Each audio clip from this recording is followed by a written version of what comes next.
তো hello friend, তো আজ চলে যাচ্ছি আমরা একটু ঘুরঘুরি করতে। তো কোথায় যাচ্ছি, কী করবো সব তোমার টাইটেল অ্যান্ড থাম্বনেল দেখে বুঝতে পারছো। তো হ্যাঁ, আজ আমরা আমরা সবাই মিলে একটু গ্রামের দিকে ঘুরতে যাচ্ছি। মানে ওর মা বাড়ি আছে ওদিকে, ওই তোমার নবদ্বীপের ওইদিকে বিদ্যানগর বলে একটা জায়গা। তো সেখানে তো পুরোটাই গ্রাম। তো গ্রাম আজকে ঘুরে দেখাবো তোমার সাথে। তো চলো দেখা যায়। তো দেখতে পাচ্ছি এখানে কত আম গাছ, মানে আম বাগান, কি ভালো লাগছে তাই না।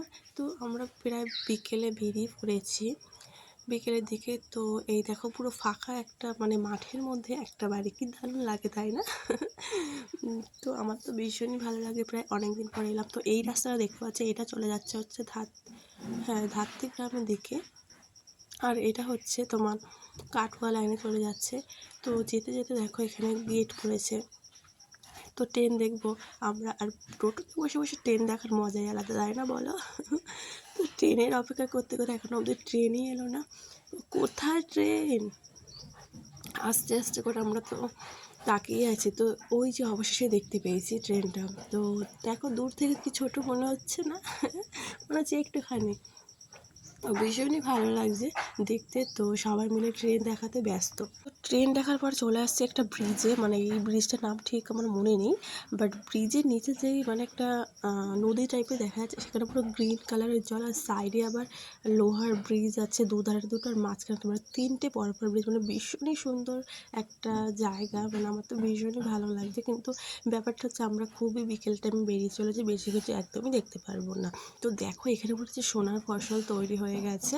তো কী যে ভালো লাগছে, মনে হচ্ছে পুরোটাই সোনা। আমি যে একটু যদি ফটো তুলতে পারতাম। তো যাই হোক, আমার খিদে পেয়ে গেছিলাম, কিছু খেয়ে নিলাম। তো খাওয়ার পরে দেখো এখান দিয়ে ব্রিজ হচ্ছে আর একটা।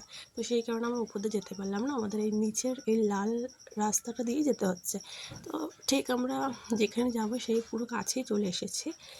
তো দেখো ব্রিজটা, এখানে না পুরো জল ছিল, পদ্ম পাতা দেখা যাচ্ছে, এখানে পদ্ম ফুল হয়, মানে খুবই ভালো লাগে। বাট কী বলো তো, বিকেলবেলা বেরিয়েছি যে, সেই কারণে তো কিছুই সেরকম দেখতে পাচ্ছি না। আর এই যে সামনে এটা দেখতে পাচ্ছ ঝোপের আলার একটা পার্ক আছে।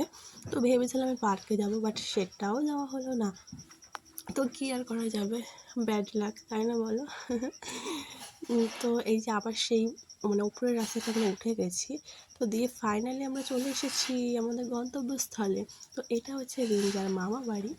তো এই পাশে আছে একটা বড় মানে সেই জমি হয় সেইগুলো, এখন তো সেরকম সর্ষে ফুল নেই, সেই কারণে পুরোটা এখানে ফাঁকা ফাঁকা রয়েছে। বাট আমার তো ভীষণই ভালো। তো আমরা তো রিঞ্জার আমি চলে এসেছি জমির দিকে। তো দেখো কত বড় মানে জমি, আর পুরোটাই ফাঁকা। তো গরমকালে ভীষণই ভালো লাগে এখানে, মানে এতটা পরিমাণে হাওয়া, মনেই হয় না যে গরমকাল।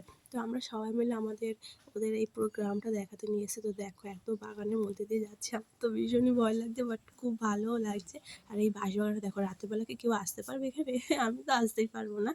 তো তোমরা অবশ্যই জানিও তোমাদের গ্রাম ভালো লাগে নাকি শহর ভালো লাগে, অবশ্যই কমেন্ট করে জানিও। আমার গ্রাম ভাল লাগলেও আমার সত্যি বলতে শহরটা বেশি পছন্দের। তো শহর তো তোমরা কি অবশ্যই কিন্তু জানিও। তো এতটা হাওয়া দেখো, আমার জামা প্যান্ট সব উড়ে উড়ে যাচ্ছে, মানে ভীষণই ভালো লাগছে। আর এখন যা গরম দিচ্ছে, তার মধ্যে যদি এরকম হাওয়া পাওয়া যায় তাহলে কার না ভালো লাগে বলো। তো আমি দেখো এত মজা লাগছে যে আমি পুরো সেই আল ধরে মানে দৌড়াচ্ছি, আমার ভীষণই ভালো লাগছে। তো আর এতটা হাওয়া, মানে কি মানে সত্যি আমরা যদি একটু বেলা করে আসতাম ভীষণই ভালো লাগতো। তো যাই হোক, সেটা তো আর হলো না। তো দেখো ছোট ছোট পাট গাছ হয়েছে এখানে, খুব ভালো লাগছে। আর আমি তো মানে আমার মনের মতো করে আমি দৌড়াচ্ছি। তো সামনে কলা বাগান, বাঁশ বাগান, তো এগুলো দেখেছি। মানে আর এখানে দেখো পুরোটাই মানে মাটিতে ভরা আছে, সবাই কাজ করছে, খুব ভালো লাগছে দেখতে। পুরো সবুজে সবুজে, সবুজের সৌন্দর্যটা একটু আলাদা রকম তাই না বলো। যেখানেই তাকাই সেখানে সবুজ আর সবুজ, ভীষণ ভালো লাগছে। এত সুন্দর গ্রামের মধ্যে যদি এত মিষ্টি পরিমাণে হাওয়া দেয় তাহলে কার না ভালো লাগে বলো। তো এই সামনে দেখতে পাচ্ছ কলা বাগান, তো সেখানে মানে উঁচু টাইপের, তার পাশে একটা নদী টাইপের, মানে নদী বলে হয়তো, আছে। তো ওইখানে মানে এত পরিমাণে হাওয়া, মানে মানে তোমাকে বলার বাইরে, মানে এতটাই ভালো লাগে। তো নদীটা এখন প্রচণ্ড পরিমাণে বড়, তো ভীষণই ভালো লাগে। তো আমাদের টিমের একজন তো মানে রেস্ট নিয়েছে জন্য বসে পড়ছে, মানে হাওয়া দেখে আর পারছে না, ও বসে পড়েছে। তো দেখো আমাদের এই দিদা দেখো লাঠি ভর দিয়ে হয়তো নামছে, আর আমাদের এই মানে পাহাড় থেকে নামাচ্ছে। তো এইটা ভীষণই মজার একটা জিনিস। তো দেখো ছোটো ছোটো মানে পাট গাছের মাঝখান দিয়ে আমরা যাচ্ছি, খুব ভালো লাগছে দেখতে। তো গাইস এটা হচ্ছে পেয়ারা বাগান। তো আমরা তো আম বাগান, জাম বাগান সব বাগান দেখেছি, বাট পেয়ারা বাগান আমি এখনো দেখিনি। বাট আমার খুব ভালো লাগছে। আর এখানে পুরো গেট করা, আর আমি দেখো কিভাবে বের হচ্ছি এখান দিয়ে। আমার তো দেখে ভীষণই হাসি পেয়েছে যে আমি এরকম একটুখানি জায়গার মধ্যে বেরিয়ে পড়লাম।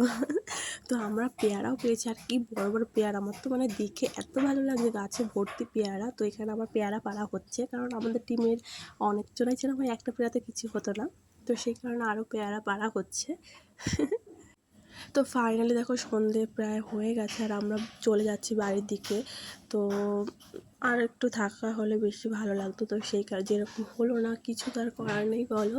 তো সেই কারণে আমরা চলে যাচ্ছি বাড়ির দিকে। তো ভিডিওটা তোমাদের কেমন লাগলো অবশ্যই কিন্তু জানিও। আর এই মিষ্টি পরিবেশটা আমার ভীষণই ভালো লেগেছে। তো তোমাদের কেমন লেগেছে বলো, আর লাইক কমেন্ট শেয়ার করে দিও, অ্যান্ড সাবস্ক্রাইব তো অবশ্যই করে দিও। তো আমার তো ভীষণ ভালো লাগছে।